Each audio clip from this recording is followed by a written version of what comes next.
You want me to start? Oh, okay, you got it.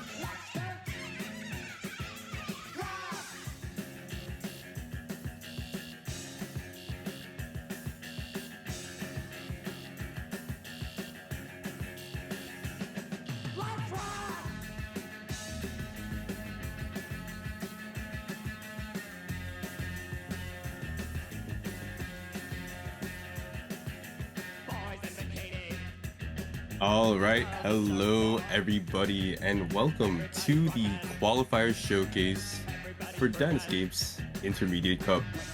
I'm your host, Dynascape, and joined with me today is Sparky. Sparky, how are we feeling about these maps?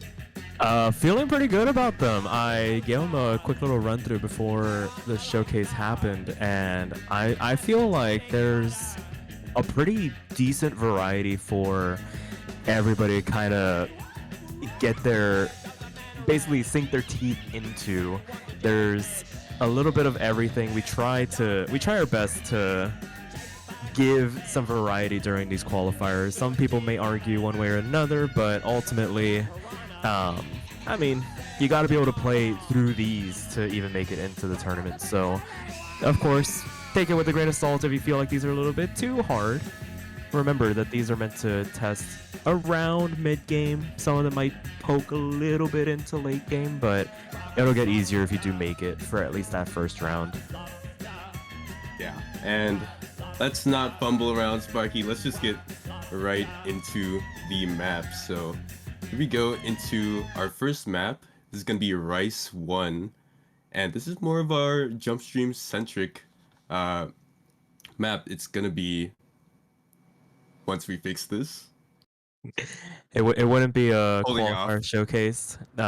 We gotta download the map. You know, satellite connection. You know, all the dumb SpaceX satellites are kind of clustering up everywhere. I mean, you know, I love this. We'll fix it eventually. Yeah, an error occurred. Shout outs to Normplier really quickly for that awesome graphic, I guess, VFX. But yeah, here we go. Rice 1, this is going to be the jump stream centric pick. It's Alice's Mendooi, Yahhooi, Tomodachi. Yeah, and this is basically going to be your bog standard kind of jump stream centric style of map. There are a couple of little burst sections here and there that kind of make sure you're not just going full autopilot through it, but this is pretty much comfortable BPM, not a lot of heavy hand jump stream. I mean, yeah, it's gonna be overall, really comfortable. Very vanilla. We chose at around like 195 because we thought it'd probably hit around that exact mid game in terms of BPM, and then right here you see pretty much the only speedy burst of the map, so watch out for those. Definitely, if you aren't practiced on it, you may forget and you might take a couple 200s, but I think overall those are pretty flowy. Yeah, I will say though, it is very easy to kind of get complacent on charts like this because of the fact that most people can kind of swing performances on this, that it's going to be really important to just keep that 300 count to an absolute minimum. 200s, you can afford to get a couple here or there, but this is going to really be the map where a singular miss can kind of determine whether you're going from like a top 5 seed to literally like a bottom 8 seed in this tournament, because of the fact that literally everybody and their mothers can play through jump stream picks like this. Yeah, 100%. And this guitar solo that we just passed through, the density gets kicked up just a little bit in that back half of the guitar solo. It had a lot of repeating patterns, but then transitioning out might be a little bit hard. After that, we get into, you know, more of the standard jump stream. Should finish off pretty nicely, but this is a great way to kind of start off your qualifier run, you know, warming up with a little bit of jump stream. Who doesn't love doing that? Yeah, for sure. It's something, basically get the nerves settled during this pick. And as a reminder, you do get 2 runs of these qualifiers, so if you are a little bit jittery going through this the first time, you do have a second chance to basically play through these. So that'll do it for the first qualifier map. Going into the second one, we speak about... Oh, gotta turn chat ticker off really quick for you guys because that was on the bottom of the screen. But Yeah. Going into the second map, speaking of second chances, this is probably one that you want to play both run-throughs on. It's Mazy Metroplex by Alexei. Yeah, I think a lot of people are familiar with the SV chart of this, but no, this is going to be, I believe, our second rice chart. A little bit more technical than the previous map. You do get some of these grace note bursts here and there. That'll kind of keep you engaged because of the fact that you're trying to sharpshoot the accuracy. Doesn't get too dense, but some of these mini jack motions and the syncopated 1/3 transitions can really catch you off guard if you're not paying close enough attention. And as you continue on, we see that it just stays flowing. Not too many jumps, not too many streams. You don't really get a chance to lock in too much. Yeah, if I had to categorize this, it'd probably be an accuracy-based jack map, or at least, you know, jack-centric, because you'll see in the later half where the meat of where all of the runs will go to die are. It's pretty evil later on. Can't wait to see how people kind of stand up to it, because again, you know, you're probably so focused on hacking that, you know, sometimes you get a little bit narrow-sighted, a little tunnel visioned, and take a grade accidentally. And this is the evil part I was talking about. I mean, just constant 155 broken jacks is insanely nasty. Yeah, and I mean, for those following along, it's like, okay, these patterns look easy, and they are easy. We're not talking about like miss bait. We're talking about just catching 200s here and there, because the propensity with these broken jacks is gonna be to either rush them or just basically not give them the spacing that they deserve. And that's really where we're gonna be watching to see who can keep those bad judgments to a minimum, because you should be able to swing an FC on this. It's just a matter of how high of a score you can get on it. And that'll do it for the second rice map. This is going to be the lighter, probably the lightest rice chart that we're going to see through these maps. Yeah, for sure, because we've got quite the map for the next one. It's going to be FUELBLOODS by Hannah, and by far and away, this is the most physical and most daunting map of the 3. This is where top teams will be separated, at least in terms of seeding. Oh, for sure. If you thought that Mazy was easy, if you thought that the jump string pick was easy, this is probably the one where your more physical players on your teams are going to be really brought to the forefront. There is going to be their chance to shine, because this is a much denser technical pick. The patterns are a lot heavier. You have more hands involved. The bursts are a lot more abrasive.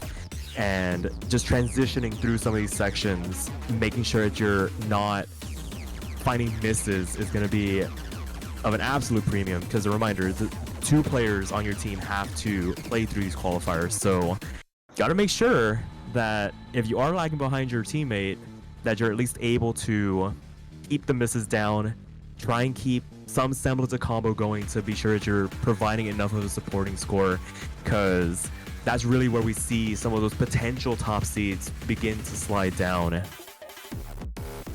Here we go with some more of these bursts. I think that overall they're pretty flowy. They're not too bad when it comes to taking misses. You know, maybe you will if you misread a section. However, you know, at least some of these more capable players physically should be able to glide by this quite nicely. And maybe like mid seeds take a couple 200s on stuff like that. We'll have to see, because again, this is kind of pushing towards late game. Maybe you could even consider it one of the late game qualifiers. And after that, it's just jump stream for the rest of the map. However, at the end, things take a little bit of a turn. Right here, we have, pretty standard jump stream. And then after these little bursts, we get some very evil broken jump stream that honestly I find a lot of jokes on. And that will do it. So that'll be all 3 of the rice picks for the qualifiers. Gonna go in order from jump stream to light tech to the heavier tech, and we can move on to the more LN oriented maps.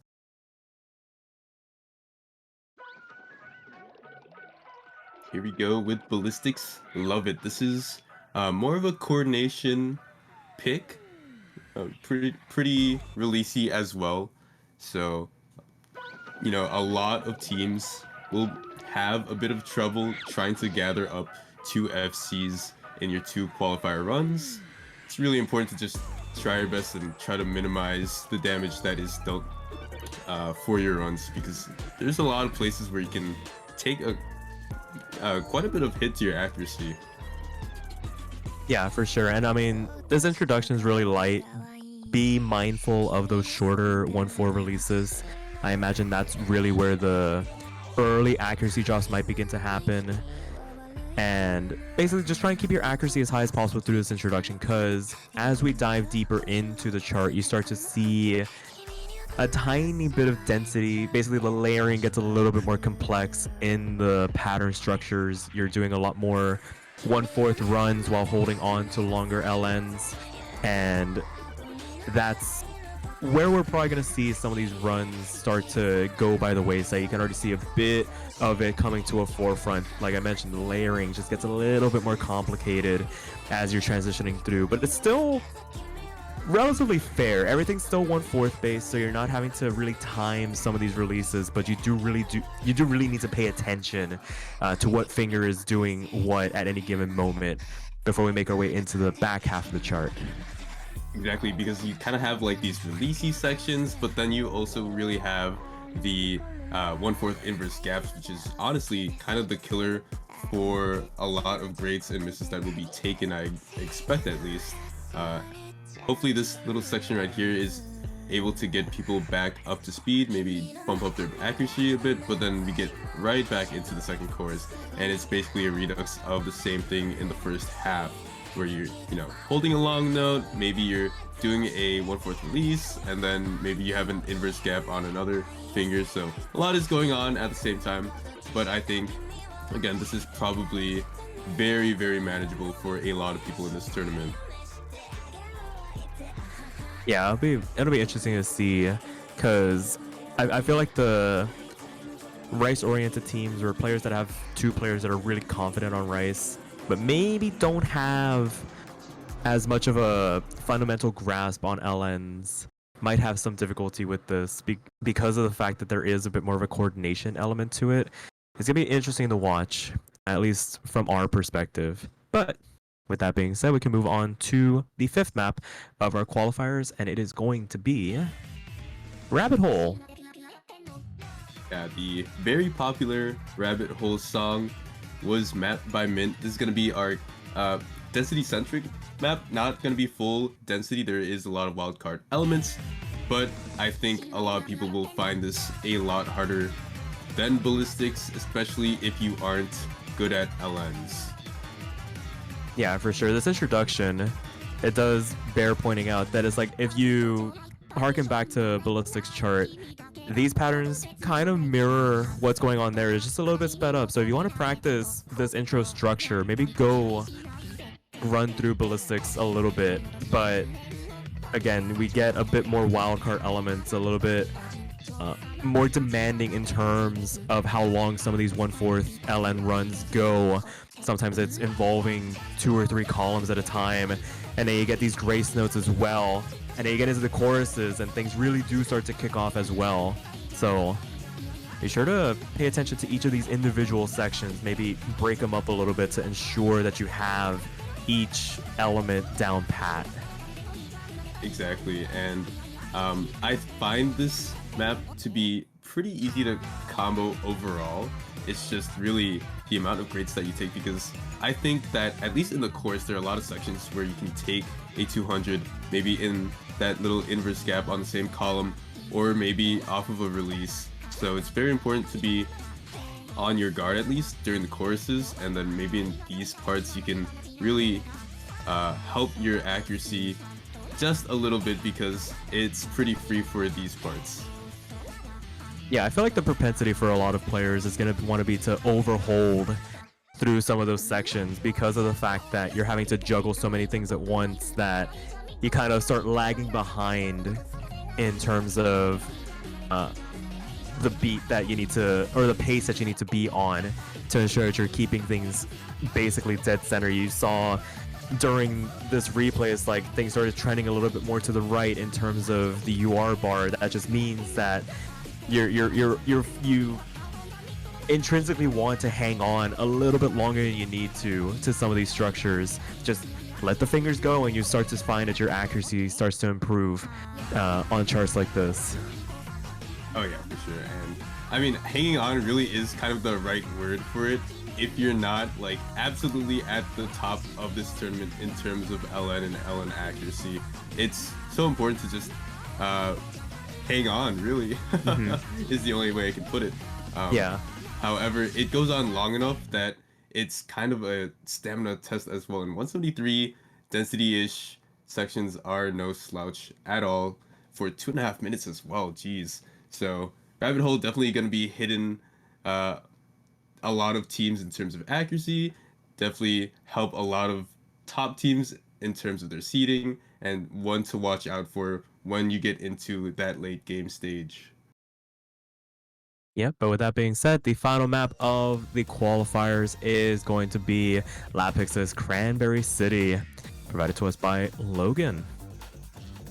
I should mention this is a collab by not only Logan but Epic Man 2, so thank you also to Epic Man 2 for helping out with this chart. I'm not sure exactly which parts are which, I couldn't name them off the top of my head. However, again, this is the only hybrid qualifier I think this hits solidly into the mid game, and pretty overall it's very flowy. It's also very balanced in terms of the difficulty.